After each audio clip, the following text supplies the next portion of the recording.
रायगड जिल्ह्यातील सुधागड तालुक्यात खैर लाकडाच्या अवैध तस्करीविरोधात वन विभागाने मोठी कारवाई केली आहे। धोंडसे व सिद्धेश्वर परिसरात 2 वाहनांसह खैर लाकडाचा मुद्देमाल जप्त करण्यात आला।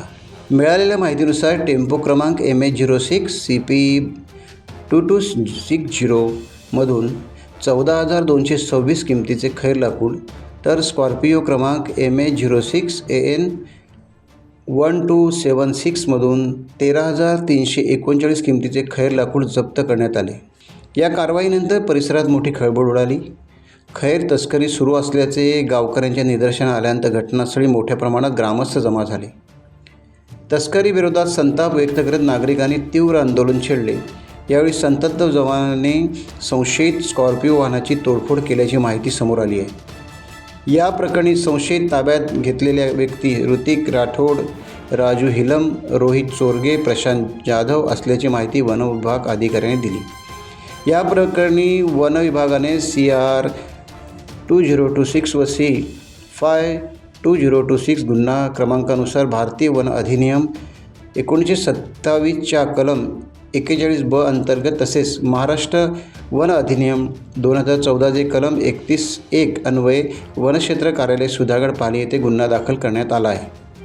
ही कारवाई परिक्षेत्र वन अधिकारी विशाल सोनावणे यांच्या मार्गदर्शनाखाली करण्यात आली। यामध्ये आनंदराव कराडे, उत्तमराव शिंदे, संदीप ठाकरे, सुनील जाधवर, व्यंकट पवार, गुलचंद काकडे आणि अविनाश पवार यांनी सहभाग घेतला असून पुढील तपास सुरू आहे।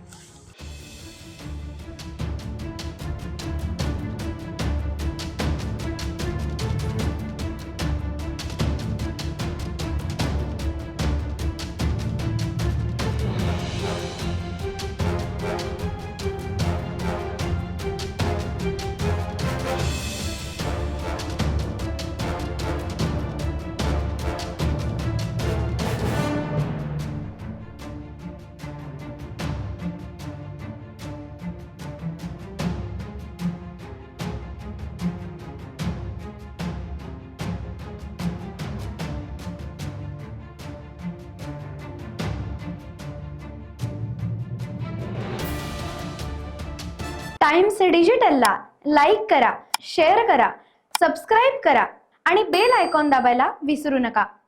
Times digital.